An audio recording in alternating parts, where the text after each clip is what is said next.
When I brought my husband his forgotten lunch, his secretary knocked over her purse, rushing to call him.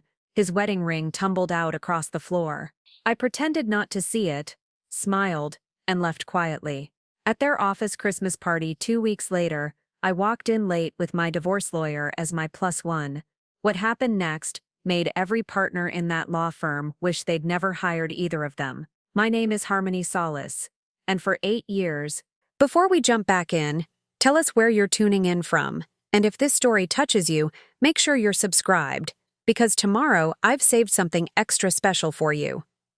I believed I was living the American dream. At 34, I had everything a woman was supposed to want: a successful attorney husband, a pristine colonial home in Westchester's most coveted neighborhood, and a thriving interior design business that catered to Manhattan's elite. Preston Harlan, my husband, was a rising star at Abernathy Associates, one of the city's most prestigious corporate law firms. We were the couple other couples envied: beautiful, successful, seemingly perfect. Every morning began the same way. I'd wake at 5:30 a.m. to prepare Preston's coffee exactly how he liked it: dark roast, 1 sugar, splash of cream. While he showered, I'd pack his lunch in the insulated bag I'd bought him for our 3rd anniversary: turkey and Swiss on sourdough, an apple, and his favorite chocolate chip cookies from the bakery on 5th Avenue. It was a ritual that grounded us, a small act of love in our increasingly busy lives. Preston would emerge from our marble bathroom, looking like he'd stepped from a magazine: tailored Tom Ford suit, perfectly styled dark hair, the confident smile that had first attracted me at Columbia Law School's alumni mixer 9 years ago. He'd kiss my cheek, grab his briefcase and lunch, and head off to conquer another day of corporate mergers and acquisitions. "You spoil me, Harmony," he'd say, the same phrase every morning, accompanied by that charming grin that made my stomach flutter even after all these years. Our Westchester home was my masterpiece, a 1920s colonial I'd meticulously restored and decorated. Every room told a story of careful curation: the antique Persian rugs I'd found at estate sales, the custom built-ins that housed Preston's law books, the kitchen island where we'd hosted countless dinner parties for his colleagues and my clients. House Beautiful had featured it in their Young Couples Living Large spread 2 years ago, cementing my reputation as one of New York's most sought-after residential designers. My client roster read like a who's who of Manhattan society: tech entrepreneurs, investment bankers, Broadway producers, even a few celebrities who valued discretion over publicity. The Abernathy penthouse renovation had been my crowning achievement, a $2.8 million project that transformed their dated Park Avenue space into a modern masterpiece. The photos from that job had landed me 3 more 8-figure projects and a waiting list that stretched 6 months out. Preston and I moved through New York's social circles with practiced ease: charity galas at the Met, weekend retreats in the Hamptons, wine tastings in Soho. We were always invited, always photographed, always perfectly dressed and appropriately charming. I'd learned to navigate these waters during my childhood in Greenwich, where my mother, Evelyn Solis, had trained me in the delicate art of maintaining appearances, while my father built his real estate empire. "Presentation is everything, darling," she'd told me countless times. "People judge you in the first 30 seconds. Make sure those seconds count." The lessons had served me well. I could discuss market trends with Preston's partners, recommend the perfect wine for any occasion, and plan events that left lasting impressions. My Instagram account, at Harmony Solis Design, had 127,000 followers, who hung on my every carefully curated post. The life I displayed there wasn't fictional, it was real, beautiful, and exactly what I'd always dreamed of having. Preston's career trajectory seemed unstoppable. At 36, he was already being whispered about as the youngest potential partner in Abernathy Associates' 150-year history. The Whitmore Industries merger he'd been leading for the past year was worth $4.2 billion, the kind of deal that made careers and secured legacies. Managing partners took notice when your billable hours consistently topped the charts and your client retention rate remained flawless. We'd started talking about children more seriously in recent months. The 3rd bedroom in our house had been designated as the future nursery, and I'd begun collecting design ideas for creating the perfect space for our future family. Preston wanted to make partner first, establish financial security, buy the house in East Hampton we'd been eyeing. Everything in its proper time, he'd say, when I brought up the subject. Let's build the foundation before we add to it. Our social calendar revolved around his firm's events and my industry functions. Next week's Christmas party at Abernathy Associates was always the highlight of December,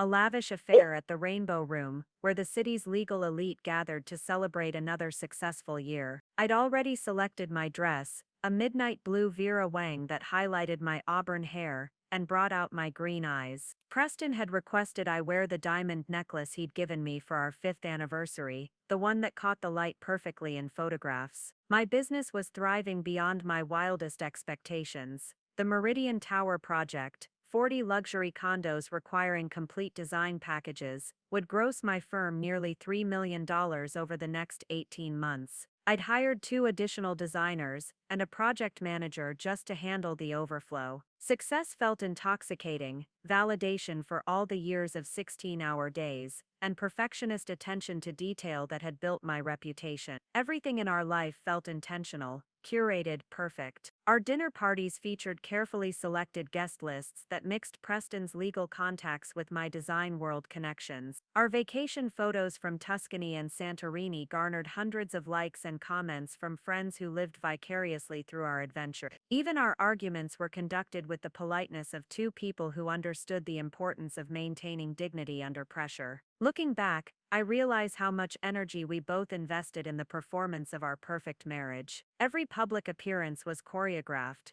every social media post calculated for maximum impact. We were brand ambassadors for our own relationship, selling an image of success and happiness that we'd convinced ourselves was real. But perfection, I was about to learn, is often just another word for well-constructed illusion. And illusions, no matter how beautiful, can shatter with the sound of a wedding ring hitting a marble floor. December 14th started like any other Tuesday. I had 3 client consultations scheduled, a conference call with the Meridian Tower developers, and lunch with my assistant Mariana to discuss the spring project calendar. Preston had left for the office earlier than usual, something about preparing for a crucial Whitmore Industries presentation. In his rush, he'd forgotten his lunch on the kitchen counter beside his coffee mug. It was such a small oversight, the kind of domestic detail that seemed insignificant. I had no way of knowing that delivering his forgotten lunch would shatter 8 years of carefully constructed perfection and reveal the man I thought I knew as a complete stranger. At 11:30 a.m., I stood in my kitchen holding Preston's forgotten lunch bag, debating whether to make the 40-minute drive into Manhattan. My afternoon was packed with client meetings, and the Meridian Tower conference call was scheduled for 2 p.m. But Preston had an important presentation today, something about securing the final signatures on the Whitmore deal that would cement his path to partnership. He'd need his energy, and I knew he'd skip eating entirely if left to his own devices. The drive into the city gave me time to mentally prepare for my afternoon consultations. Mrs. Abernathy, no relation to Preston's firm despite the name, wanted to completely redesign her Park Avenue Apartments master suite.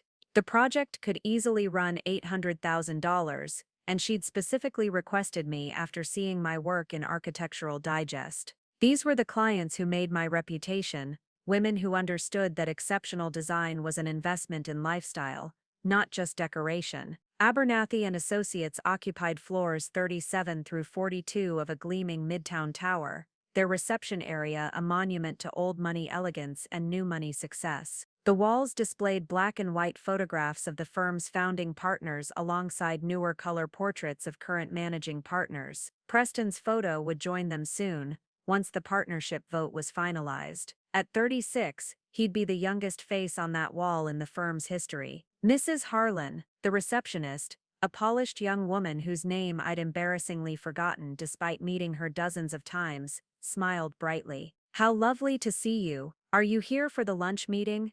I hesitated, confused. "Lunch meeting? Oh, I just assumed Mr. Harlan mentioned he had lunch plans today. Is everything all right?" "Yes, of course. He just forgot his lunch at home. I thought I'd drop it off before my afternoon appointments." She directed me toward the elevators with practiced efficiency. Preparing and narrating this story took us a lot of time, so if you are enjoying it, subscribe to our channel. It means a lot to us. Now back to the story.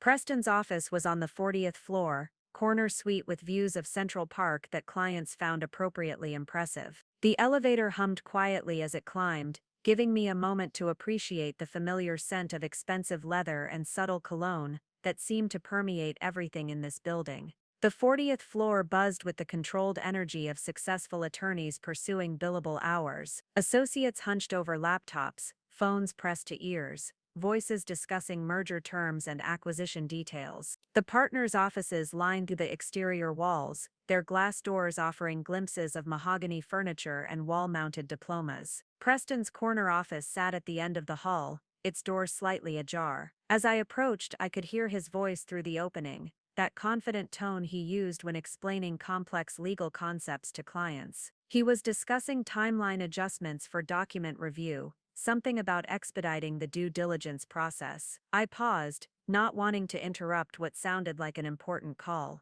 That's when I noticed her, Kathy Abernathy. Preston had mentioned her several times over the past year, always in the context of her exceptional organizational skills and attention to detail. She'd started as his secretary 18 months ago, fresh from NYU with a business degree and ambitions of attending law school herself. Preston had been impressed by her initiative, how quickly she'd learned the intricacies of corporate law procedures. She sat at her desk outside his office, blonde hair pulled back in a sleek chignon, wearing a charcoal gray dress that was both professional and subtly flattering. Her workspace was immaculately organized, files arranged by priority, calendar color-coded by client, fresh flowers in a small crystal vase that caught the afternoon light. Everything about her screamed competence and sophistication. I approached her desk with a smile. "Hi, Kathy. I'm Harmony, Preston's wife. We've spoken on the phone several times." Her face lit up with recognition, though something flickered in her blue eyes. Was it surprise? Discomfort? "Mrs. Harlan. Of course, it's so nice to finally meet you in person. Preston speaks about you constantly. He forgot his lunch this morning," I explained, holding up the insulated bag. "I was in the city for client meetings and thought I'd drop it off. I know how he gets when his blood sugar drops." She laughed, a musical sound that seemed genuine. "He does get rather grumpy when he's hungry. Let me tell him you're here." As she reached for her phone to call Preston's extension, her elbow caught the corner of her leather handbag, which sat precariously close to the edge of her desk. The bag tumbled to the floor with a soft thud, its contents scattering across the marble tiles. "Oh no," she exclaimed, immediately dropping to her knees to gather the spilled items. "How clumsy of me." I instinctively knelt to help, reaching for a tube of lipstick that had rolled under her chair. That's when I saw it, a flash of gold among the scattered contents. A ring. Not just any ring, but a thick gold band that caught the overhead lights with familiar brilliance. My heart stopped. Preston's wedding ring. The one I'd watched him slide onto his finger 8 years ago at St. Patrick's Cathedral. The one engraved with our wedding date and the words "Forever Yours" in elegant script. The one that bore a small scratch on the band from when he'd accidentally scraped it against our car door last summer. For a moment, time suspended. I stared at the ring lying beside Kathy's scattered makeup, breath caught in my throat, mind struggling to process what I was seeing. Why would Preston's wedding ring be in his secretary's purse? Why wasn't it on his finger where it belonged? My hands moved automatically, helping gather her things while my brain spun through possibilities. Maybe he'd taken it off to wash his hands and asked her to hold it. Maybe it had slipped off. He'd lost weight recently from stress about the partnership decision. Maybe there was a perfectly innocent explanation that would make sense once I asked him about it. But even as I constructed these rational explanations, something cold and sick was spreading through my chest. The way Kathy's face had flushed when the bag fell, how quickly she'd scrambled to collect everything, her movements suddenly frantic rather than graceful. The slight tremor in her hands as she swept items back into her purse. "Thank you so much," she said breathlessly, accepting her compact mirror from my outstretched hand. "I'm usually much more coordinated than this." Handed her the lipstick I'd retrieved, watching carefully as she returned everything to her bag. The ring had vanished back inside, tucked away among the normal detritus of a working woman's life. Phone, wallet, breath mints, wedding ring that didn't belong to her. No problem at all, I replied, my voice sounding remarkably steady considering the earthquake happening inside my chest. We've all been there. She stood, smoothing her dress and checking her hair in the small mirror on her desk. The flush was fading from her cheeks, professional composure reasserting itself. When she looked at me again, her smile seemed forced, not quite reaching her eyes. Let me call Preston now, she said, reaching for her phone with hands that still trembled slightly. I watched her dial his extension, heard her explain that his wife was here with lunch, saw her nod at whatever he said in response. Everything looked normal, professional, exactly as it should. But I knew what I'd seen. Preston's wedding ring had been in his secretary's purse, and no innocent explanation could account for that fact. He'll be right out, Kathy said, hanging up the phone with a smile that didn't quite mask the tension around her eyes. He's just finishing up a call with the Whitmore executives. I nodded, settling into one of the leather chairs in the reception area outside Preston's office. My hands gripped the lunch bag tighter than necessary, knuckles white against the navy fabric. The ring's image burned in my mind, that distinctive scratch, the way it had caught the light, the familiar weight of gold I'd seen on Preston's finger every single day for 8 years. Can I get you some coffee while you wait? Kathy asked, her voice artificially bright. We have that Italian blend you mentioned liking when you called about Preston's birthday dinner reservations. The casual reference to our personal life sent another chill through me. How many details of our marriage had Preston shared with her? And why would he discuss something as intimate as my coffee preferences with his secretary? No thank you, I managed, watching her carefully. I have afternoon appointments, I can't stay long. She returned to her computer, fingers flying over the keyboard with practiced efficiency. But I noticed her glancing at her purse every few seconds, as if checking to ensure it was still securely closed. The bag sat now on the floor beside her desk, zipped tight and pushed well away from the edge. Preston's office door opened, and he emerged with that million-dollar smile that had charmed judges, clients and me for nearly a decade. He looked every inch the successful attorney in his charcoal Armani suit, silk tie perfectly knotted, not a hair out of place. But something was different. My eyes went immediately to his left hand, and my stomach dropped. No wedding ring. Harmony. What a wonderful surprise, he said, crossing to kiss my cheek. His left hand rested on my shoulder, and I could see the pale band of skin where his ring should have been. You didn't need to drive all the way into the city just for lunch. You forgot it this morning, I said, holding out the bag while studying his face. I know how important today's presentation is. I didn't want you to be distracted by hunger. He accepted the lunch with apparent gratitude,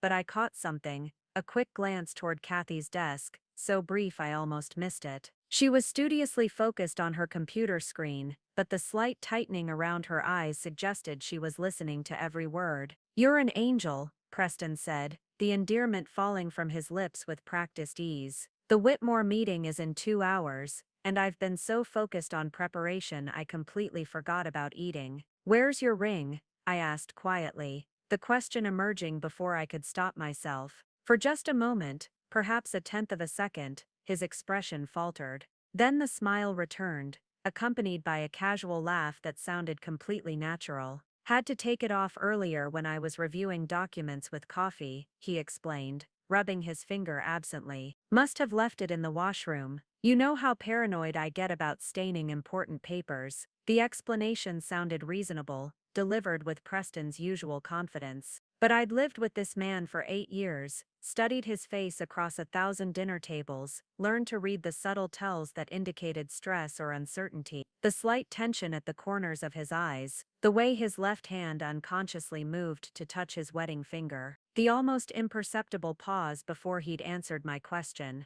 I should let you get back to work, I said, standing and smoothing my coat. Good luck with the presentation. Thank you for bringing lunch. I love you, he said, the words automatic and warm. But as he leaned in for another kiss, I noticed his cologne was different, stronger, more expensive than his usual choice. I said goodbye to Kathy, who looked up from her computer with that too bright smile. So lovely to finally meet you, Mrs. Harlan. Preston is lucky to have someone who takes such good care of him. The words felt loaded somehow, weighted with meaning I couldn't quite decipher. I thanked her and headed toward the elevators, my mind spinning with questions and half-formed suspicions. The elevator doors closed, and I finally allowed myself to breathe deeply. My reflection in the polished steel doors showed a composed woman in an elegant coat, auburn hair perfectly styled, makeup flawless. But my green eyes betrayed the turmoil beneath the surface. I looked like someone trying very hard to maintain control while their world shifted beneath their feet.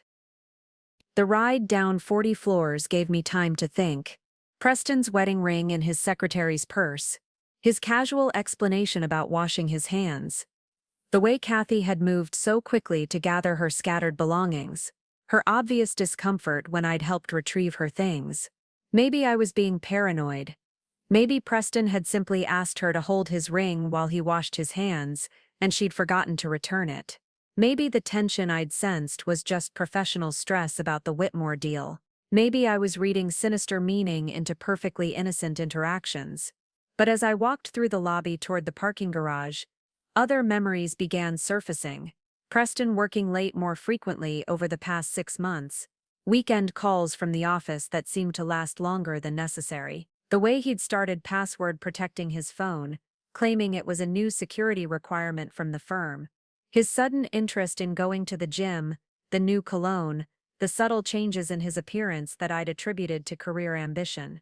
And there was something else, a nagging feeling that I'd been willfully blind to signs I should have noticed. The way he'd started mentioning Kathy's name more frequently in casual conversation. How he'd praised her organizational skills, her attention to detail, her dedication to staying late when important deals required extra work.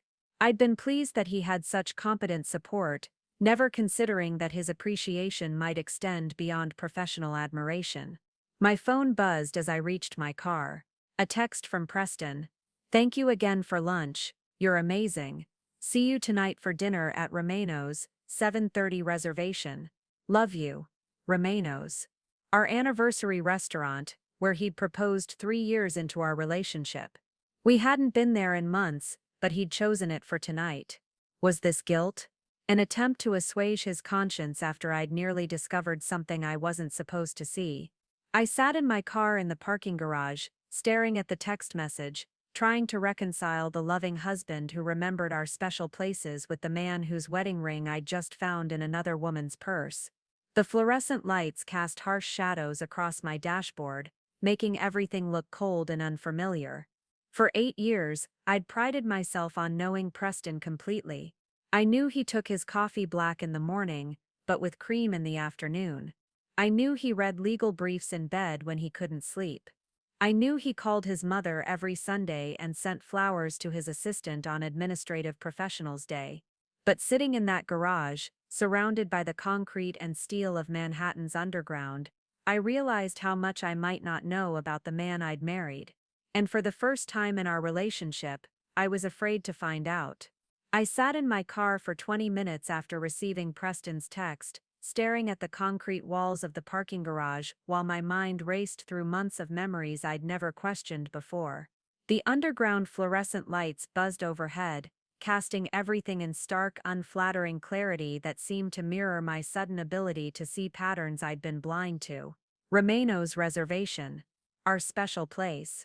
Preston had proposed there on a snowy February evening, 3 years into our relationship, the entire restaurant decorated with white roses he'd secretly arranged with the owner.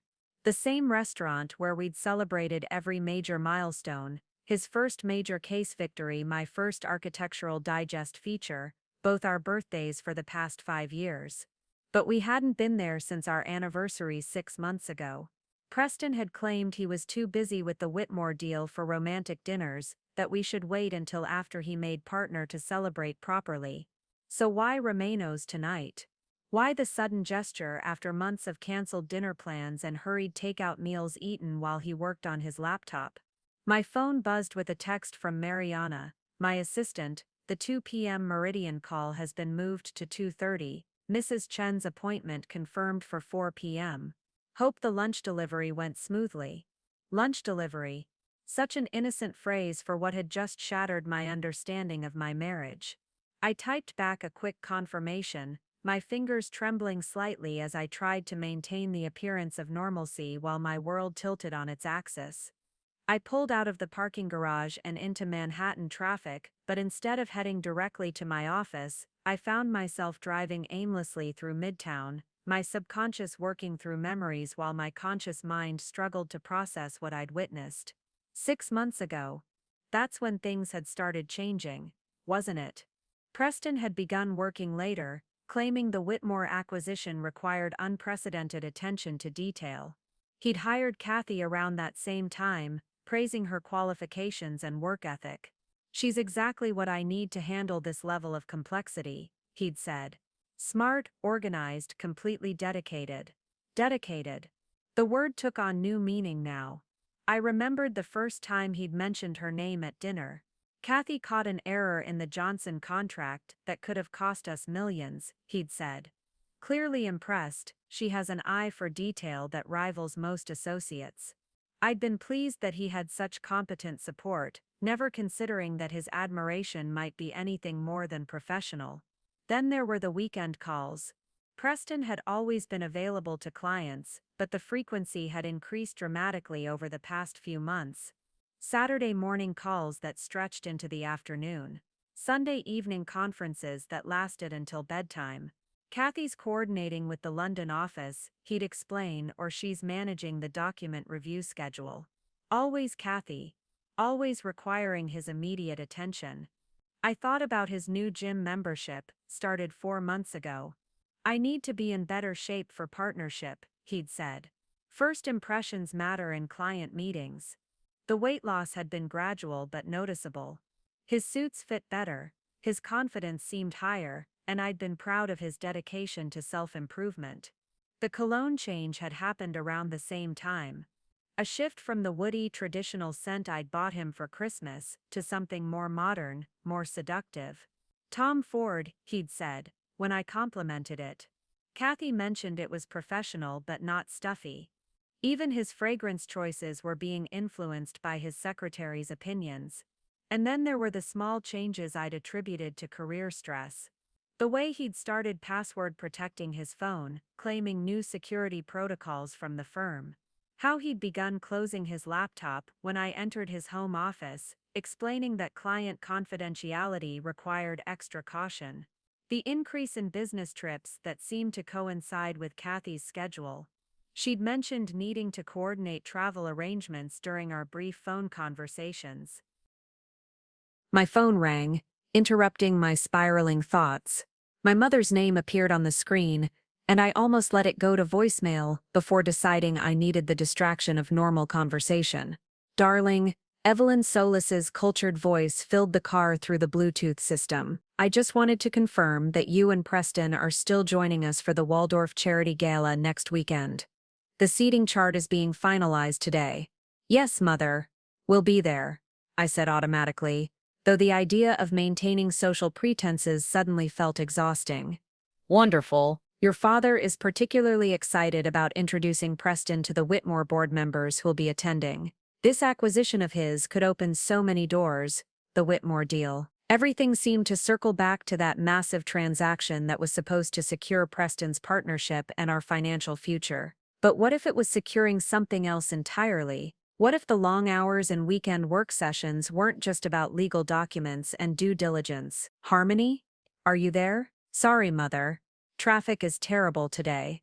"Well, do drive carefully. And remind Preston that cocktails start at 7. Your father wants plenty of time to make introductions before dinner." After ending the call, I sat at a red light thinking about the charity gala. Another elegant event where Preston and I would play our roles as the perfect successful couple. I'd wear something appropriately stunning, he'd charm everyone with his legal expertise and bright future, and we'd dance to the orchestra while Manhattan's elite watched approvingly. But now I wondered who else might be there. Would Kathy attend as part of the firm's support staff? Would I have to watch Preston interact with her professionally while knowing what I'd discovered today? The thought made my stomach clench with a combination of nausea and rage. My office building came into view, and I forced myself to focus on the afternoon ahead. 2 client consultations, the Meridian conference call, and a design review meeting that would determine the direction of a $1.2 million project. My professional life demanded the same attention to detail and perfectionism that had made my reputation,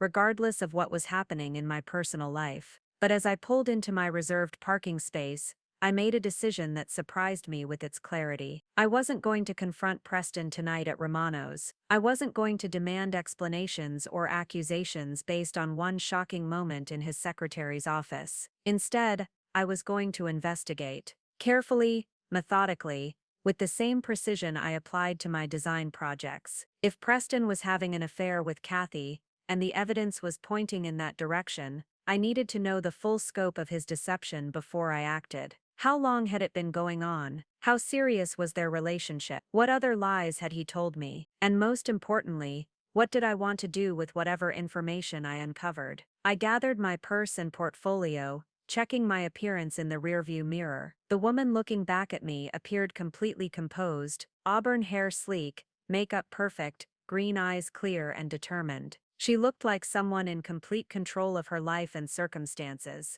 But inside, I felt like I was standing at the edge of a cliff, looking down into an abyss that might contain the wreckage of everything I'd built my identity around. The question was whether I had the courage to jump, or if I'd spend the rest of my life wondering what lay hidden in the darkness below. The afternoon's first client was waiting upstairs, ready to discuss transforming her Park Avenue penthouse into something worthy of magazine covers. I would smile, listen to her vision, and create something beautiful from her dreams and desires. It was what I did best, taking someone's hopes and making them reality. Now I needed to apply those same skills to uncovering the reality of my own life, no matter how devastating that truth might prove to be. The Meridian Tower conference call stretched longer than expected, running until nearly 4 p.m. as we discussed marble selections and fixture specifications for the luxury condos. Normally, I thrived on these detailed discussions about materials and timelines,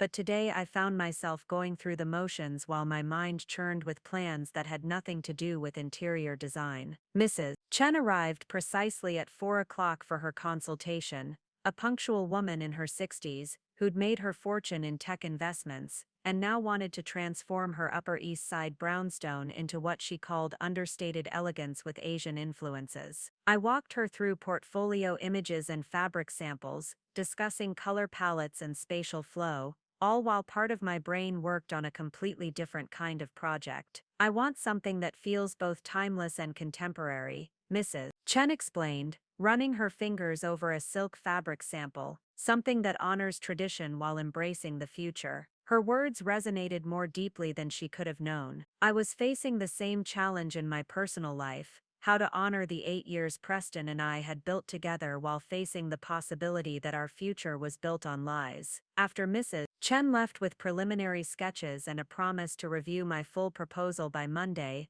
I locked my office door and opened my laptop. If I was going to investigate my husband's relationship with his secretary, I needed to approach it with the same methodical planning I applied to million-dollar renovations. I started by accessing our shared financial accounts, joint checking, savings, credit cards. Preston had insisted on complete financial transparency when we married, claiming it demonstrated trust and partnership. No secrets between us, he'd said, as we combined our accounts. The irony wasn't lost on me now as I used that transparency to search for evidence of his deception. The credit card statements revealed patterns I'd never noticed before. Regular charges at restaurants I'd never heard of, always during lunch hours. Hotel charges in the city when Preston claimed to be working late at the office. A jewelry purchase from Tiffany 2 months ago for $2,800 that definitely hadn't been for me. Our anniversary was in October, my birthday in March, and neither occasion had included Tiffany gifts. My hands trembled as I clicked through the statements, finding charge after charge that told a story of deception. Dinners at intimate restaurants in neighborhoods we never visited together, weekend hotel stays when he'd claimed to be working on document reviews, even a charge for flowers, $150 at an upscale florist, on a Tuesday, when I'd received nothing. I screenshot everything, creating a digital file labeled financial review that could pass for legitimate business documentation if anyone happened to see it. Each image was damning evidence of a double life I'd never suspected. Next, I accessed our phone records through our family plan account. Preston's calls and texts were listed in detail, and one number appeared with shocking frequency. I cross-referenced it with the Abernathy Associates directory online, Kathy's cell phone. Over the past 3 months, they'd exchanged hundreds of text messages and phone calls, often late at night and on weekends. Some calls lasted hours. On nights when Preston had claimed to be working late at the office, his phone record showed extended conversations with Kathy from our home number. He'd been talking to her while sitting in his study, sometimes while I was in the next room reading or watching television. The revelation hit me like a physical blow. It wasn't just an affair, it was a complete parallel relationship conducted under my nose in my own home. I forwarded all the phone records to my secure email account, then began planning my next moves. The office Christmas party was in 10 days, December 22nd at the Rainbow Room. Preston had mentioned it repeatedly over the past month, emphasizing how important it was for his partnership prospects. All the managing partners would be there, along with major clients and their spouses. It was exactly the kind of high-visibility event where reputations were made and destroyed. An idea began forming, audacious and terrifying in its scope. If Preston was conducting his affair publicly enough to attend restaurants and hotels around the city, if he was bold enough to carry on extended phone conversations from our home, then perhaps it was time for his deception to become as public as his ambition. But I needed help, professional help from someone who understood both the legal and strategic implications of what I was considering. I reached for my phone and dialed a number I'd hoped never to use. Mariana Abernathy, not related to Preston's law firm despite sharing the name, was Manhattan's most notorious divorce attorney. Known for her scorched-earth tactics and ability to secure massive settlements for her clients, she'd earned the nickname the Destroyer in legal circles. Abernathy Law, a crisp voice answered. "This is Harmony Solis," I said, my voice steadier than I felt. "I need to schedule a consultation with Miss Abernathy. It's regarding a potential divorce case. I can offer you an appointment next week. May I ask how you heard about our services?" I thought of Mrs. Henderson, a client whose divorce settlement had been splashed across the society pages 2 years ago. Mariana had secured her a $40 million settlement in custody of their children after exposing her husband's affairs with 3 different women. "Mrs. Henderson recommended her," I said. "Ah yes, let me check Miss Abernathy's schedule. Would tomorrow at 2 p.m. work for you?" Tomorrow, less than 24 hours to prepare for a conversation that would set in motion the end of my marriage. But Preston had made his choices over the past 6 months, conducting his affair with increasing boldness while I remained obliviously supportive of his career and our life together. "Tomorrow at 2 p.m. is perfect," I confirmed. As I hung up and began organizing the evidence I'd gathered, I realized that Preston's greatest mistake hadn't been having an affair. It had been underestimating the woman he'd married. He'd seen my perfectionism and attention to detail as charming domestic qualities, never considering that those same skills could be turned toward uncovering his deceptions. The office Christmas party was 10 days away. That gave me time to prepare, to plan, and to ensure that when the truth finally came out, it would be on my terms and in the most devastating way possible. After all, Preston had always said presentation was everything in the legal world. He was about to discover just how effective a perfectly executed presentation could be. The Rainbow Room sparkled with all the grandeur that had made it Manhattan's premier event space for nearly a century. Crystal chandeliers cast warm light over the assembled legal elite, while floor-to-ceiling windows offered breathtaking views of the city 49 floors below. The Abernathy Associates Christmas party was in full swing, partners and associates mingling with clients and spouses in an elegant dance of business relationships, disguised as holiday celebration. I arrived fashionably late at 8:30 p.m., deliberately missing the cocktail hour, where early arrivals would have had time to process my unexpected guest. The midnight blue Vera Wang dress I'd selected months ago fit perfectly, the diamond necklace Preston had given me, for our anniversary catching the chandelier light as intended. But tonight, everything that had once symbolized our perfect life together served a different purpose entirely. Mrs. Harlan, the hostess, greeted me warmly. "How lovely to see you. Your table is number 12, near the windows." "Thank you," I replied, scanning the room until I spotted Preston near the bar, resplendent in his Tom Ford tuxedo, champagne flute in hand, as he discussed something with senior partner Oscar Solis. Kathy stood nearby in a stunning emerald green gown that complemented her blonde hair perfectly, playing the role of dutiful secretary, while staying close enough to be included in the conversation. They looked comfortable together, I realized. Natural, like a couple who'd spent significant time in each other's company, learning each other's rhythms and preferences. The observation sent a familiar stab of pain through my chest, but it was followed immediately by something colder and more determined. Harmony. I turned to see Mariana Abernathy approaching,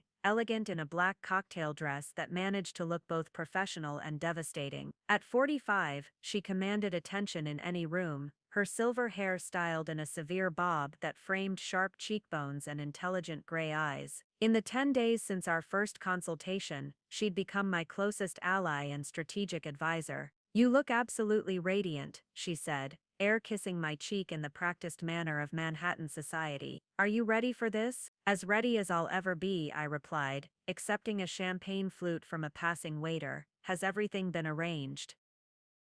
The photographer from the Times is positioned near the stage. The reporter has her notebook ready. Your evidence packet is secure. Mariana's smile never wavered, but her eyes held the sharp focus of a predator preparing to strike. Remember, timing is everything. Wait for the toast. Preston's annual toast was a tradition at these parties, a moment when the rising star thanked his colleagues and clients for another successful year. This year, with the Whitmore deal finally closing and his partnership vote scheduled for January, the toast would be particularly significant. Every managing partner, major client, and influential spouse would be watching. I made my way through the crowd, accepting compliments on my dress and discussing holiday plans with familiar faces. Several people commented on how radiant I looked, how happy Preston and I seemed together. If only they knew that my radiance came from the clarity of purpose that had sustained me through 10 days of meticulous planning. Harmony. Preston materialized at my elbow, his smile broad and genuine as he leaned in to kiss my cheek. "You look absolutely stunning tonight. I was starting to worry you'd gotten lost in traffic." "Last-minute client emergency," I lied smoothly. "You know how demanding the holiday season can be." He introduced me to several clients I hadn't met before, his arm around my waist in the possessive gesture that had once made me feel cherished and protected. Now it felt like performance, a public display designed to reinforce his image as a successful family man. Kathy appeared at his other side, tablet in hand with what appeared to be important documents. "Preston, the Jakarta office sent their final approval on the Morrison amendments. Everything's ready for Monday's signature." "Excellent," he replied, his hand briefly touching hers as he took the tablet. The gesture lasted perhaps 3 seconds, but I caught the subtle caress of his thumb across her knuckles. "You've been invaluable through this entire process, Kathy. I don't know what I would have done without you." Their eyes met for just a moment, and I saw something pass between them that had nothing to do with legal documents or professional collaboration. It was intimate, familiar, loaded with the kind of understanding that develops between people who share secrets. "Ladies and gentlemen," the master of ceremonies announced from the small stage at the front of the room. "If I could have your attention, please. Preston Harlan would like to say a few words." This was it. The moment I'd been planning for 10 days, the culmination of evidence gathering and strategic preparation. My heart hammered against my ribs, but my hands remained steady as Preston handed me his champagne flute and made his way toward the stage. He moved with the confidence of a man who believed himself untouchable, whose charm and intelligence had carried him through every challenge life had presented. The crowd quieted respectfully as he took the microphone, 200 of Manhattan's legal elite turning their attention to the young partner-elect who represented the future of corporate law. "Thank you all for being here tonight," Preston began, his voice carrying easily through the sound system. "This has been a remarkable year for all of us at Abernathy Associates." I caught Mariana's eye across the room. She nodded once, almost imperceptibly, and I saw her reach into her evening bag for the phone that would record everything about to unfold. Preston continued his remarks, thanking clients and colleagues, discussing the successful closure of major deals and the firm's bright prospects for the coming year. He looked every inch the successful attorney, the perfect husband, the man who had everything. But in 30 seconds his carefully constructed world was about to crumble in the most public way possible, and this time, I would be the one controlling the narrative. I'd also like to thank someone very special, Preston continued, his voice warm with apparent sincerity as he gazed out over the assembled crowd. My beautiful wife Harmony, who has supported my career every step of the way. Her love and dedication have made all of this possible. The crowd murmured approvingly as Preston raised his champagne flute in my direction. I smiled and lifted my own glass, playing the role of the adoring wife one final time. Around me, guests turned to look at me with admiration and perhaps a touch of envy for my seemingly perfect marriage. To partnerships, Preston announced, his voice carrying across the silent room. Both professional and personal. To the bonds that make us stronger and the trust that makes success possible. To partnerships, the crowd echoed, raising their glasses in unison. That's when I stepped forward, my voice cutting clearly through the celebratory atmosphere. Speaking of partnerships, Preston, I have something to share with everyone about yours. The room fell silent, sensing a shift in energy even if they couldn't yet identify its source.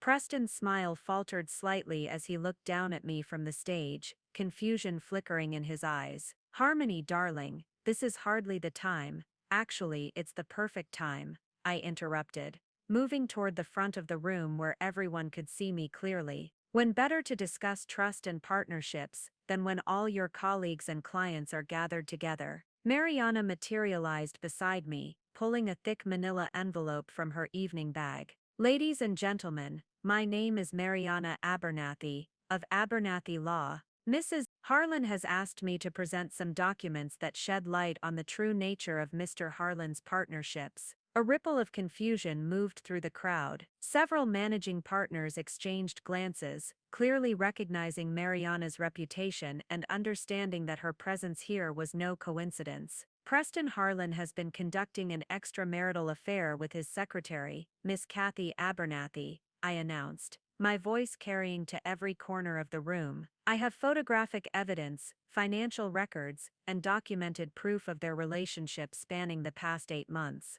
The silence that followed was deafening. Preston's face drained of color as he gripped the microphone stand for support. Kathy, standing near the back of the room, looked like she might faint. Furthermore, Mariana continued, opening the envelope and withdrawing several photographs. Mr. Harlan has been using company funds to finance this relationship. Hotel charges, restaurant bills, and expensive gifts, all paid for with client entertainment budgets and business expense accounts. Oscar Solis, the managing partner, pushed through the crowd toward the stage. This is highly inappropriate. If there are allegations of financial impropriety, they should be handled through proper channels, not like the proper channels that allowed Mr. Harlan to conduct his affair in the office for 8 months. I cut him off. The same proper channels that ignored his use of company resources for personal relationships. Some things require immediate attention. Preston finally found his voice, though it cracked with strain. Harmony, you're having some kind of breakdown. These allegations are completely false. I think you need help. The help I needed was a husband who honored his wedding vows, I replied, my voice steady, despite the emotional chaos surrounding me. Instead, I got receipts. Lots of them. Mariana began distributing copies of the evidence to managing partners and key clients. Hotel receipts with Preston and Kathy's signatures, restaurant charges during supposed client meetings, the Tiffany receipt for a $2,800 necklace that had never been given to me. The jewelry purchase was particularly telling, I continued, addressing the crowd as if discussing a design presentation. Preston claimed it was for a client gift, but the receipt shows it was engraved with "Forever Yours, T," the same inscription on my wedding ring. Gasps echoed through the room as the implications sank in. Preston stumbled down from the stage, his face flushed with panic and rage. You're destroying everything we've built together. 8 years of marriage, and this is how you handle a private matter. Private. I laughed, the sound sharp and bitter. You made it public when you used company funds. You made it public when you conducted your affair in the office where everyone could see. You made it public when you brought her to every firm event as your indispensable assistant. Kathy pushed through the crowd toward us, tears streaming down her face. This is all wrong. You don't understand. I understand perfectly, I interrupted. You thought you could replace me quietly, gradually. Get Preston his partnership, then have him divorce the wife who was no longer useful to his career advancement. The room erupted in whispered conversations as guests processed the bombshell revelation. Phones appeared as people began documenting the scandal unfolding before them. I could see society reporters frantically taking notes, knowing this would be front-page news in tomorrow's papers. Security, Oscar Solis called out, but Mariana stepped forward with another document. Before you escort anyone out, Mr. Solis, you should know that Mrs. Harlan has also discovered evidence of Mr. Harlan's manipulation of client billing records. The Securities and Exchange Commission will be very interested in how the Whitmore deal was handled. That stopped everyone cold. SEC investigations could destroy careers and result in criminal charges. The managing partner's expressions shifted from embarrassment to panic as they realized this wasn't just a messy divorce playing out in public. It was potential criminal exposure for the firm. Preston grabbed my arm roughly, his composure finally cracking completely.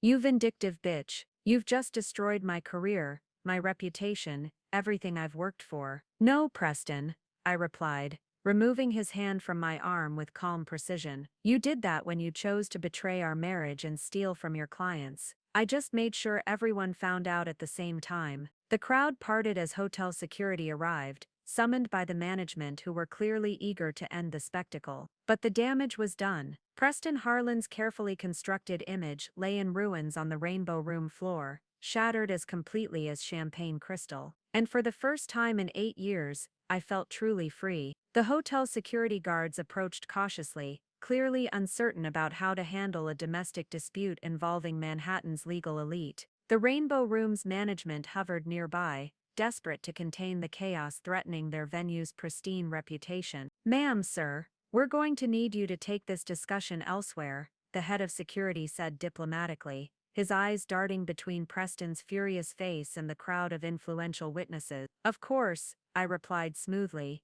gathering my evening bag. I was just leaving anyway. My attorney and I have said what we came to say. As Mariana and I moved toward the exit, several people approached us with surprising reactions. I'd expected universal condemnation for disrupting such an important social event, but the responses were more complex than anticipated. Mrs. Harlan, a woman's voice called softly. I turned to see Evelyn Chen, wife of prominent investment banker Alex Chen, approaching with determined steps. Could I speak with you privately for a moment? I glanced at Mariana, who nodded.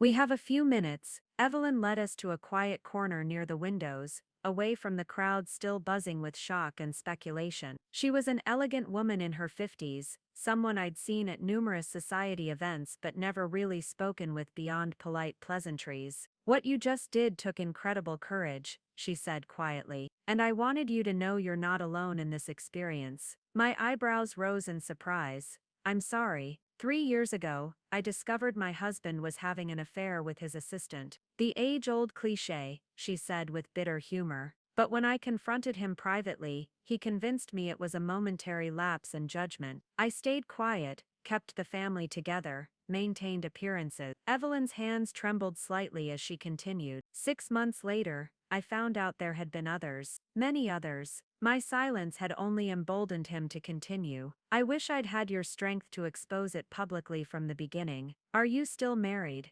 Mariana asked professionally. Divorced now, but it took 2 more years and cost me millions in settlement negotiations. He used my initial silence against me, claimed I'd condoned his behavior by not immediately demanding separation. Evelyn's expression hardened. What you did tonight will strengthen your position enormously. Another voice interrupted our conversation. Mrs. Harlan. We turned to see a young woman approaching hesitantly. She looked to be in her mid-20s, professionally dressed, but clearly shaken by the evening's events. I'm sorry to interrupt, she said nervously. My name is Porter Abernathy. I work at Davidson and Associates downtown. I know this is terrible timing, but I wanted you to know that what happened to you, it's not isolated. Mariana's interest sharpened immediately. What do you mean? Porter glanced around nervously, before continuing. Preston Harlan has a reputation in the legal community. There have been whispers about inappropriate relationships with support staff for years,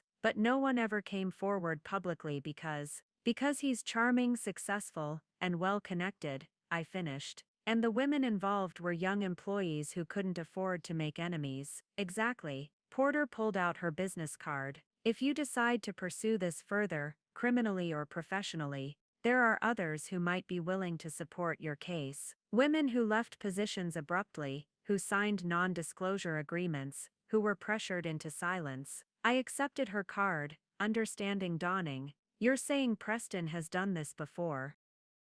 I'm saying powerful men rarely limit their predatory behavior to one victim, Porter replied carefully. And sometimes it takes one person being brave enough to speak publicly before others find the courage to share their experiences. As we spoke, I noticed several managing partners from Abernathy Associates huddled in intense conversation near the bar. Their body language was tense, their expressions grim. The revelation about potential SEC violations had clearly shifted this from a personal scandal to a professional crisis. They're calculating damage control, Mariana observed, following my gaze, wondering how much the firm knew, how much they can claim ignorance about, how to distance themselves from Preston before the authorities get involved. A distinguished older man approached our group, Judge Harrison Solis, someone I recognized from various charity events. His presence surprised me. Judges typically avoided involving themselves in public scandals. Mrs. Harlan, he said quietly, I wanted to express my support for your courage tonight. I've presided over too many cases where women suffered in silence while men abused their power with impunity. Thank you, Your Honor. I also wanted you to know that if criminal charges are filed related to the financial improprieties you've uncovered, the court system will take them very seriously. Men who steal from clients while conducting affairs show a pattern of believing themselves above the law. His words carried unmistakable weight. Having a respected judge publicly align himself with my position would send shockwaves through the legal community. Meanwhile, across the room, I could see Preston surrounded by his remaining allies. Oscar Solis was speaking urgently into his phone, likely with the firm's crisis management team. Several younger associates kept glancing in my direction with expressions ranging from admiration to fear. The battle lines were becoming clear. On one side, Preston and the institutional power structure that had protected and promoted him. On the other, a growing coalition of women who'd experienced similar treatment, legal professionals who valued integrity over connections, and influential voices willing to support accountability over reputation management. This is just the beginning, Mariana murmured as we prepared to leave. Once the story breaks tomorrow, there will be a feeding frenzy. Media attention, professional investigations, other victims coming forward. I nodded, accepting the reality that my life was about to become a very public battleground. But for the first time in months, I felt like I had an army behind me, instead of facing the fight alone. As we walked toward the elevators, my phone buzzed with text messages from friends who'd heard about the confrontation. Some offered support, others expressed shock, a few suggested I should have handled things privately, but the message that mattered most came from an unknown number. Saw what happened tonight. Preston did the same thing to me 2 years ago. I have documentation. Ready to talk whenever you are. The truth, it seemed, had a way of attracting more truth. And Preston Harlan was about to discover that his pattern of behavior had left a very long trail of evidence. The next morning dawned gray and cold, matching my emotional state as I sat in my kitchen reading the newspaper coverage of last night's confrontation. The New York Times had run a front-page story titled "Legal Elite Rocked by Affair Scandal," complete with a photograph of Preston's shocked face as I delivered my accusations. The Post had gone with the more sensational, cheating lawyer's wife crashes party, accompanied by a grainy cell phone photo someone had taken during the chaos. My phone had been ringing since 6 a.m. with calls from reporters, friends, and strangers. I'd turned off the ringer after the 15th call, letting everything go to voicemail while I tried to process the magnitude of what I'd set in motion. The anonymous text from last night haunted me. Another victim, another woman Preston had manipulated and discarded. How many others were there? How long had this pattern of behavior been going on? At 9 a.m. sharp, my doorbell rang. Through the security camera, I saw a young woman with short dark hair, nervously clutching a manila folder. She looked familiar, though I couldn't immediately place her. Mrs. Harlan, My name is Alex Solis. I sent you the text message last night. I buzzed her in, studying her face as she climbed the stairs to my front door. She was perhaps 28, professionally dressed in a conservative gray suit that suggested legal work. Her dark eyes held a mixture of determination and fear that I recognized from my own mirror. "Thank you for coming," I said, leading her to the living room. "Would you like coffee, please?" Her hands shook slightly as she set down her folder. "I didn't sleep at all last night. When I saw what you did at the party, I knew I couldn't stay silent anymore." As I prepared coffee, Alex began her story. "I worked as a paralegal at Abernathy Associates 2 years ago. Preston was assigned as my supervising attorney on the Morrison acquisition, a $600 million deal that required extensive document review." She accepted the coffee gratefully, wrapping her hands around the mug as if seeking warmth. "At first, everything was professional. Preston was charming, brilliant, everything you'd expect from a rising star. He praised my work, said I had potential for law school, offered to mentor me. The familiar pattern made my stomach clench. When did things change? Gradually. Late-night work sessions where he'd order dinner and wine. Weekend meetings at hotels, supposedly to review confidential documents away from the office. He made it seem like I was special, chosen for important responsibilities." Alex opened her folder, revealing emails, hotel receipts, and photographs. "He was careful at first, nothing that could be traced back to firm accounts. But as the relationship progressed, he became bolder." She handed me a printed email chain. "These are messages discussing my promotion to senior paralegal, a position that required certain personal commitments to ensure project success. When I started to pull back, questioning the appropriateness of our relationship, he became threatening." The emails were damning. Preston's professional tone gradually shifting to manipulation, then to subtle threats about career consequences if Alex didn't maintain their arrangement. The final message, sent just before Alex left the firm, was particularly chilling. "Discretion is essential in our industry. I trust you understand the importance of protecting client confidentiality and firm reputation." "He made me sign an NDA when I left," Alex continued. "A standard non-disclosure agreement that supposedly protected client information, but it was worded broadly enough to cover our personal relationship.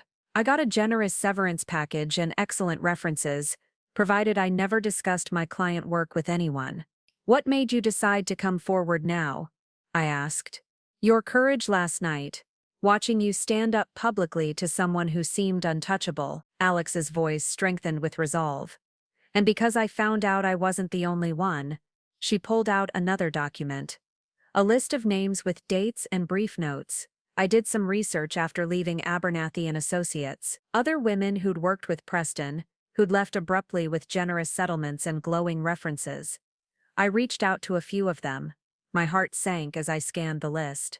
7 names spanning 5 years. All young women, all in support positions, all following the same pattern of rapid promotion, followed by sudden departure. 3 of them were willing to talk privately.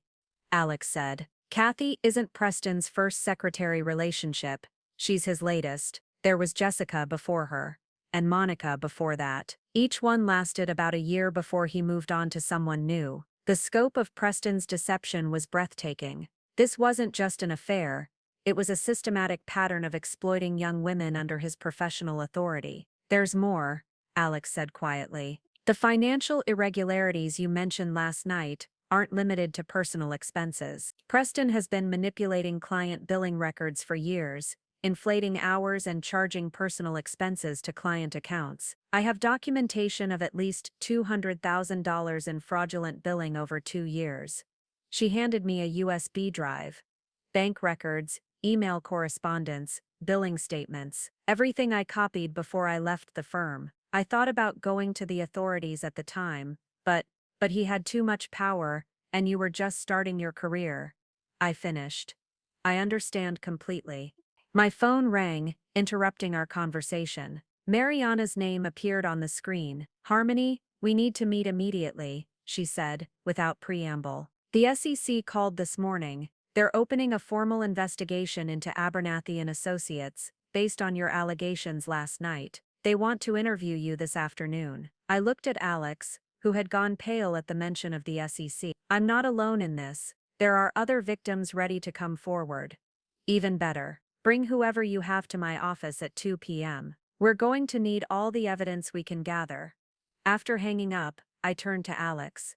"Are you prepared for this to become very public? Once the SEC gets involved, there's no going back." Alex squared her shoulders, some of the fear leaving her eyes. "Preston destroyed my trust in the legal system I wanted to join. He made me question my own judgment and professional worth. If coming forward can prevent him from doing this to other women, then yes, I'm ready." As we gathered the evidence and prepared to meet with Mariana, I realized that what had started as personal betrayal and revenge was evolving into something much larger. Preston's pattern of abuse represented systemic problems in how powerful men exploited their positions, how institutions protected predators, and how victims were silenced through legal and financial pressure. But this time would be different. This time the silence was broken, the evidence was documented, and the victims were ready to speak truth to power, no matter the consequences. Mariana's law office occupied the entire 42nd floor of a gleaming tower in Midtown,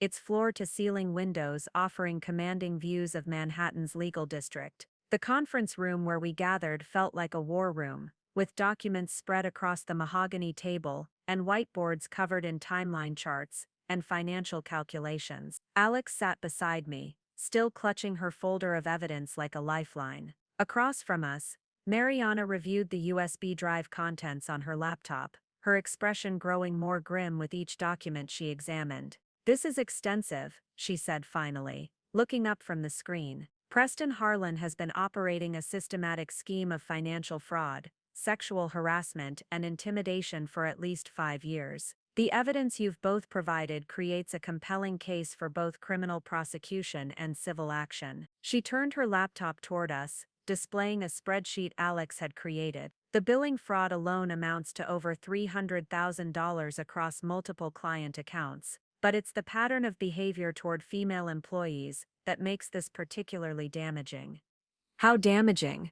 I asked. "Career-ending, potentially criminal charges for wire fraud, sexual harassment, and abuse of fiduciary duty. The SEC investigation will likely expand to include the entire firm's billing practices, which could result in massive fines and loss of licenses." A knock at the conference room door interrupted our discussion. Mariana's assistant entered with 2 more women, both looking nervous but determined. "Mrs. Harlan, I'd like you to meet Jessica Chen and Monica Abernathy," Mariana said. "Alex contacted them yesterday, and they've agreed to join our case." Jessica, a petite Asian woman in her late 20s, worked as a paralegal at a competing firm downtown. Monica, a striking blonde about my age, had left the legal field entirely after her experience with Preston. As they shared their stories, the pattern became even clearer and more disturbing. "Preston told me I was special," Jessica said quietly, "that he saw partner potential in me,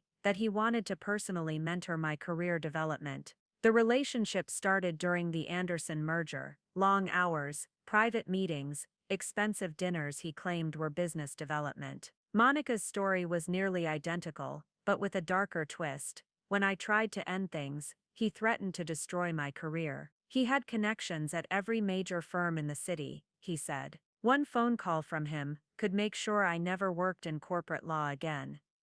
"Did he follow through on the threats?" Mariana asked, taking detailed notes. "I was blacklisted from 3 firms where I'd received job offers," Monica replied. "HR representatives suddenly became unavailable, interview processes stalled indefinitely. I eventually had to leave New York entirely to find work."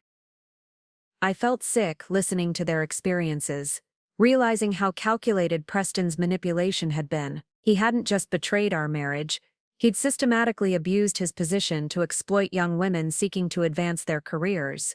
"What about the NDAs?" I asked. "Can they speak publicly?" Mariana smiled coldly. "Non-disclosure agreements signed under duress or to cover up illegal activity are unenforceable. Preston's lawyers were clever, but not clever enough. These women can testify without legal consequences." She pulled up another document on her laptop. "I've also been researching Abernathy Associates insurance policies and partnership agreements. The firm carries substantial liability coverage, but there are exclusions for criminal activity and willful misconduct. If we can prove the partners knew about Preston's behavior, the personal exposure could be significant. Do we think they knew? Alex asked.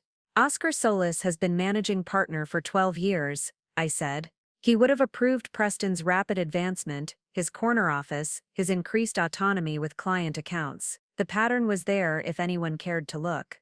Mariana nodded. That's our strategy. We pursue both Preston individually and the firm institutionally.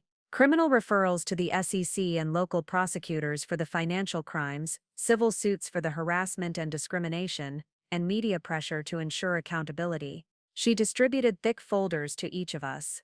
These contain legal documentation, timeline charts, and contact information for journalists covering corporate malfeasance. The Times reporter who covered last night's story is particularly interested in the broader implications. What about retaliation? Monica asked nervously. Preston still has friends in powerful positions. That's why we're moving quickly and publicly, Mariana explained.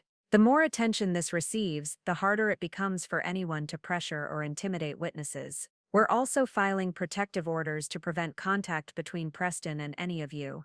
My phone buzzed with an incoming call from my mother. I declined it, but Mariana noticed my expression. Family pressure? She asked. My parents think I should have handled this privately. Preserve dignity, protect the family reputation, find a quiet divorce settlement that doesn't embarrass anyone. The traditional approach that allows men like Preston to continue their patterns with new victims, Jessica said bitterly. Exactly. We're breaking that cycle by making everything public, Mariana said. But you need to prepare for significant pushback from your social circle. People will try to convince you that you're overreacting, that you should think about Preston's career and reputation. His career and reputation should have been his concern when he chose to steal from clients and manipulate employees, I replied firmly. Mariana's assistant knocked again, entering with urgent news. The SEC investigator called. They want to schedule interviews with all the witnesses for tomorrow morning. And there's something else. Abernathy Associates just announced that Preston Harlan has been placed on administrative leave pending an internal investigation.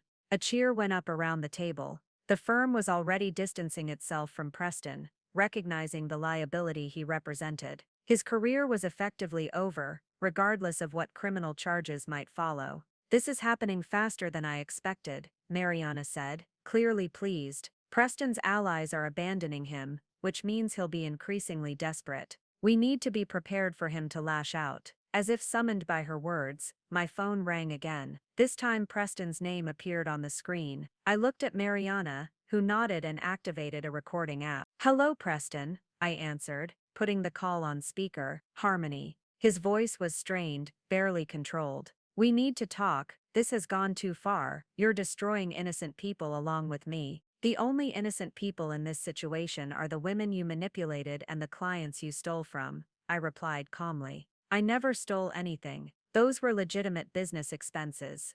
Recorded hotel rooms where you conducted affairs, jewelry for your mistresses, restaurant bills for romantic dinners while you told me you were working late. The silence stretched for several seconds before he spoke again, his voice now cold and threatening. You have no idea what you've started, Harmony. I have resources you can't imagine, friends and positions you don't even know exist. This war you think you're winning, you haven't seen anything yet. I looked around the table at the women who had found the courage to speak out, at the lawyer who specialized in destroying powerful men who abused their positions, at the evidence that would ensure Preston faced consequences for his actions. You're right, Preston, I said quietly. I haven't seen anything yet, but neither have you. The threatening phone call was just the beginning. Over the next 48 hours, Preston's desperation manifested in increasingly aggressive attempts to undermine our case and intimidate the women who had come forward. What I hadn't anticipated was how quickly my own social circle would turn against me,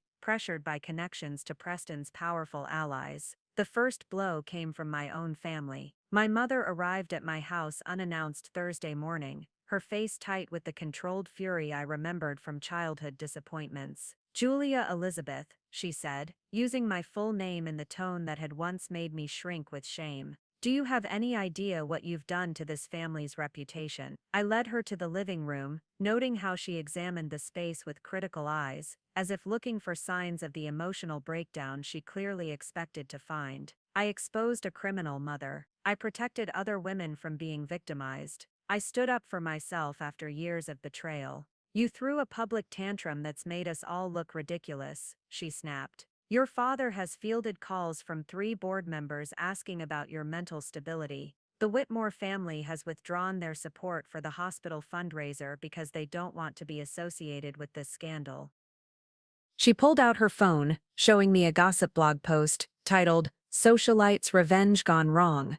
The article painted me as an unstable wife who had fabricated allegations against a successful husband, complete with anonymous quotes, suggesting I'd been struggling with infertility-related depression. Preston's public relations team is very good, my mother continued coldly. They're positioning you as the troubled wife of a brilliant attorney who made one mistake. Your credibility is being systematically destroyed while you play amateur detective. Let them try, I said, though the words stung more than I wanted to admit. The evidence speaks for itself. Evidence that could disappear if the right pressure is applied to the right people. Alex Solis has already received a job offer in Seattle. A very generous offer that would require her to relocate immediately and sign additional confidentiality agreements. My blood chilled.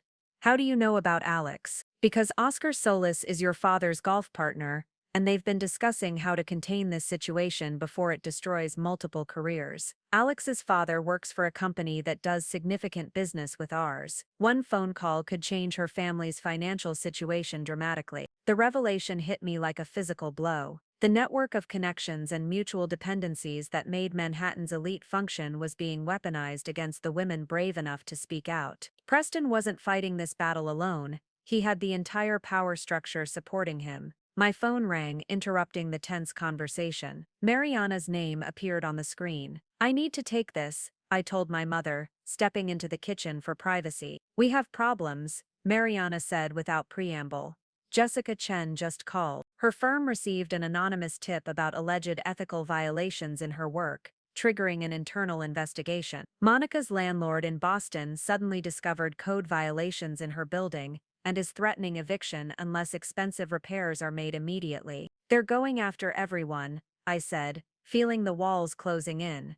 It gets worse. The Times reporter who was investigating the story has been reassigned to cover City Hall. Her editor claimed it was routine rotation, but she suspects pressure from above. And the SEC investigator postponed our interviews indefinitely, citing the need to verify witness credibility. I leaned against the kitchen counter, overwhelmed by the coordinated nature of the attack. Preston had claimed to have resources and friends in positions I couldn't imagine, and he was proving it systematically. There's more, Mariana continued. I received a call from opposing counsel this morning. They're prepared to offer you a substantial settlement, enough to buy a house in the Hamptons and maintain your current lifestyle, if you agree to drop all allegations and sign a comprehensive NDA. How substantial? $12 million, plus guaranteed contracts for your design business with 3 major real estate developers. It's enough to disappear comfortably and never work again if you choose. The offer was staggering, designed to be tempting enough to overcome principle and pride. For a moment I allowed myself to imagine taking the money and walking away. A fresh start somewhere far from Manhattan's poisonous social dynamics,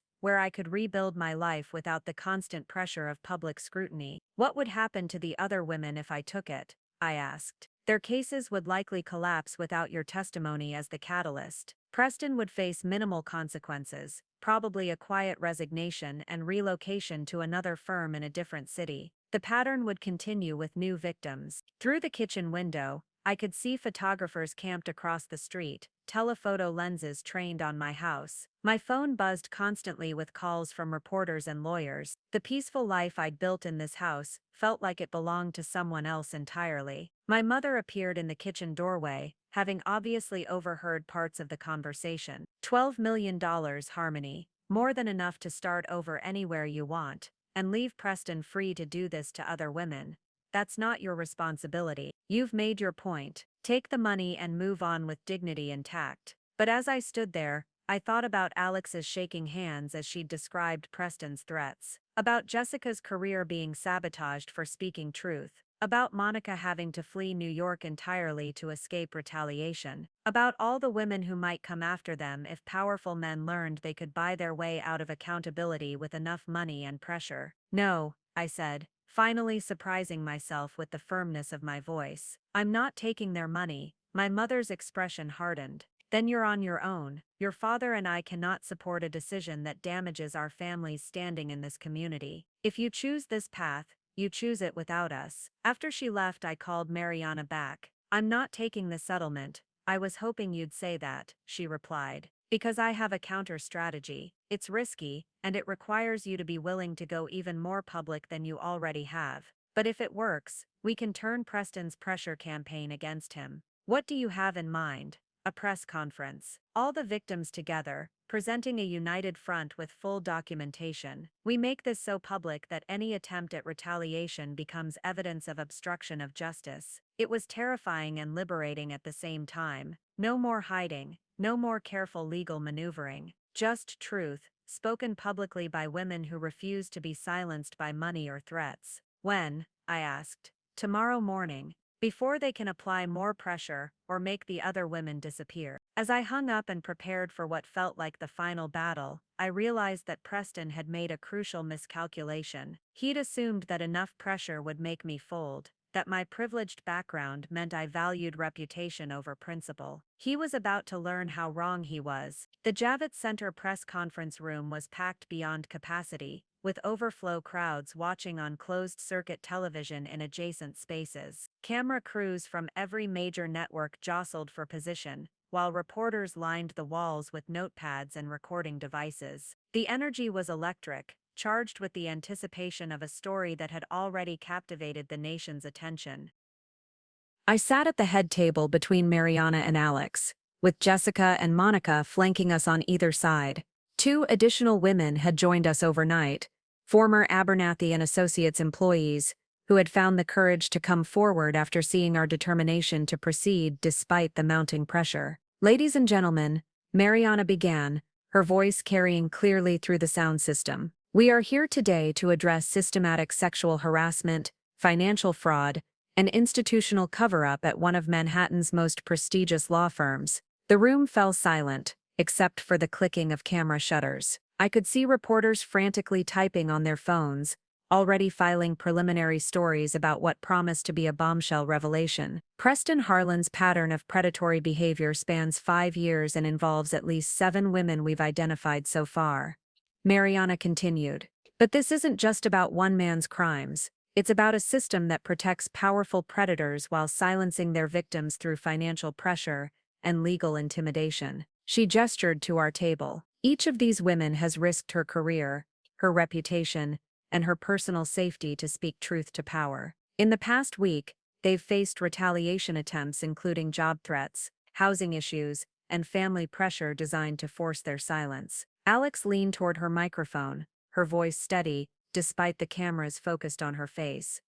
"I want every young woman entering the legal profession to know that you don't have to accept abuse as the price of career advancement. You don't have to choose between your dignity and your dreams." Jessica spoke next, describing how Preston's manipulation had made her question her own judgment and professional abilities. "He convinced me that the inappropriate relationship was somehow my fault, that I had invited his attention through my ambition and dedication." "What happened to me wasn't unique," I said finally. "The only unique thing was that I had enough privilege and resources to fight back publicly. Most women don't have that luxury." "Which is exactly why we need you in this role," he replied. "You understand the power dynamics, the institutional barriers, the personal cost of speaking out. You can help other women navigate these challenges." My phone rang. Evelyn, calling with her daily update on how my situation was affecting the family's social standing. I declined the call, realizing that this conversation represented a choice between my old life and something entirely new. "I'll take the position," I said, surprised by the certainty in my voice. "But I have conditions." "Name them." "Jessica Chen gets first consideration for any paralegal positions. Alex Solis receives a full scholarship if she decides to attend law school, and Monica Abernathy gets consulting work helping us develop our victim support protocols. Alex Chen smiled, extending his hand. Consider it done. When can you start? Monday, I replied, shaking his hand firmly. I have a feeling we're going to be very busy. As I left the building and walked through Manhattan's financial district, I realized that Preston's betrayal had inadvertently led me to work that felt more meaningful than any interior design project ever had. Instead of creating beautiful spaces for wealthy clients, I'd be creating safe spaces for vulnerable employees. The transformation from socialite wife to workplace advocate wasn't one I'd ever planned, but it was proving to be exactly what I needed, and what countless other women needed as well. 3 months later, I received an unexpected call from the Manhattan Correctional Center. Preston was requesting a meeting, his first attempt at contact since his guilty plea and sentencing. After consulting with Mariana, I agreed to see him, curious about what he could possibly want to say after everything that had happened. The visiting room was sterile and depressing, all gray concrete and fluorescent lighting. Preston appeared diminished in his orange jumpsuit, his once perfect appearance replaced by the pallor and weight loss of incarceration. The confident attorney who had charmed judges and clients seemed like a different person entirely.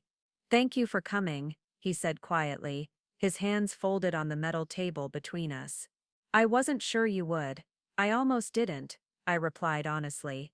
"What do you want, Preston?" He was silent for a long moment, staring at his hands.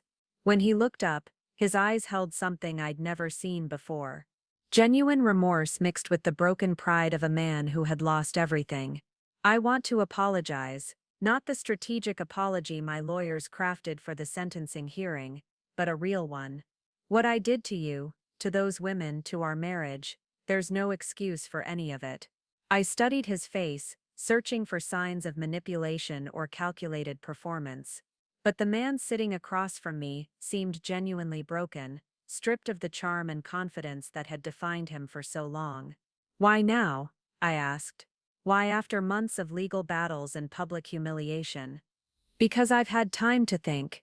Really think, without distractions or enablers, or people telling me what I wanted to hear." He gestured around the visiting room. "This place has a way of forcing honesty. And what honest conclusions have you reached?" "That I became a predator, not accidentally, or gradually, deliberately. I used my position to manipulate women who trusted me, who looked up to me professionally. I betrayed you repeatedly, while accepting your love and support. I stole from clients who trusted me with their most important transactions." His voice cracked slightly as he continued. "I convinced myself I deserved all of it, the affairs, the money, the admiration, because I was brilliant and successful. I thought the rules didn't apply to me, because I was special. And now? Now I'm a convicted felon in prison, and every woman I claim to care about is better off without me in their lives. Kathy included. She's in therapy, working to understand how I manipulated her into participating in something that destroyed both our careers." I felt an unexpected pang of sympathy for Kathy, remembering how young and vulnerable she'd seemed that day in Preston's office. She'd been a victim too, even if I hadn't been able to see it at the time. "What do you want from me, Preston?" I asked again. "Nothing," he said, and for the first time in our conversation, he met my eyes directly. "I don't want forgiveness, or reconciliation or understanding. I just wanted you to know that I finally understand what I did. To you, to them, to myself." He paused, then continued more quietly. "I also wanted you to know that what you did, exposing everything publicly, fighting back instead of suffering in silence. It was brave, braver than anything I ever did in my entire career. It was necessary," I corrected. "Not brave, necessary. For other women, yes, but also for you. The Harmony I married would have handled this privately, quietly, the way your mother wanted. She would have preserved appearances, and suffered in silence. The woman sitting across from me now is stronger than I ever gave you credit for." I realized he was right. The woman who had discovered his ring in Kathy's purse would have confronted him privately, demanded explanations, maybe threatened divorce. She wouldn't have had the courage or clarity to expose his crimes publicly and fight the entire power structure that protected him. I'm different now, I acknowledged. Everything that happened forced me to become someone new. Someone better, he said quietly. I've read about your work at Chen and Associates. You're helping women I hurt, and others like them. You turned my betrayal into something positive. As our time ended and guards prepared to escort him back to his cell, Preston spoke one final time. I hope someday you can look back on this and see it as the beginning of your real life, not just the end of our fake one. Walking out of the correctional center into the bright afternoon sunlight, I realized he was right. The perfect life I'd thought I was living had been an elaborate performance, maintained through willful blindness and social conditioning. The life I was building now, messy, public, challenging but authentic, was entirely my own. 1 year after finding Preston's wedding ring in Kathy's purse, I hosted a dinner party in my new apartment overlooking Central Park. The space was smaller than the Westchester house I'd sold, but it felt infinitely more authentic, decorated with pieces I'd chosen for personal meaning rather than social impression, filled with people who knew my story and supported my journey. Alex Solis sat at my dining table, now a first-year law student at Columbia with a full scholarship funded by the Victim Advocacy Foundation we'd established. Jessica Chen had joined my team at Chen and Associates as a paralegal, her experience with Preston's manipulation making her invaluable in helping other victims navigate their own cases. Monica Abernathy flew in from Boston, where she'd rebuilt her career in corporate compliance, helping companies audit their policies before scandals erupted. To second chances, I said, raising my glass of wine as the evening wound down, and to the courage to take them. To women who refuse to stay silent, Alex added, her glass joining mine. To justice served publicly, Jessica contributed with a satisfied smile. To friendship forged in battle, Monica concluded, and we clinked glasses with the easy camaraderie of people who had survived something together. As my guests prepared to leave, Mariana lingered in my kitchen, helping load the dishwasher with the casual intimacy of someone who had become both colleague and close friend. Have you seen the Times article about the Workplace Justice Act? She asked, referencing the federal legislation that had grown out of our case and the movement it sparked. Evelyn sent me the link this morning, I replied, noting how natural it felt to reference my mother by her first name rather than the formal mother of my previous life. Our relationship had evolved into something more honest after she'd realized that my disgrace had actually elevated the family's profile in progressive circles. 43 major corporations have implemented new harassment reporting protocols based on your framework, Mariana continued. The Chen and Associates model is becoming the industry standard. I smiled, remembering how terrified I'd been that first day in Alex Chen's office, accepting a job I'd never imagined wanting. Now I couldn't picture doing anything else. The work was challenging, often heartbreaking, but it carried a sense of purpose that interior design had never provided. My phone buzzed with a text from an unknown number. Mrs. Harlan, I saw your interview on 60 Minutes. My situation is similar to what happened to you. Is there someone I can talk to? I showed the message to Mariana, who shook her head with familiar frustration. They never stop coming, she said. Every week, more women find the courage to speak out. Good, I replied, already mentally composing my response to connect this woman with resources and support. The silence is broken now, it can't be rebuilt. As Mariana left and I settled into my living room with a final glass of wine, I reflected on the journey from that shocking moment in Preston's office to this quiet evening surrounded by genuine friends. The price of authenticity had been steep: social ostracism, financial uncertainty, family strain, and public scrutiny that sometimes felt overwhelming. But sitting in my apartment, looking out at the city lights and thinking about the women whose lives had been changed by our collective courage to speak truth to power, I knew I wouldn't trade this messy, challenging real life for the beautiful illusion I'd lost. The perfect wife was gone forever. In her place was someone I actually respected, a woman who had chosen justice over comfort, authenticity over appearance, and solidarity over silence.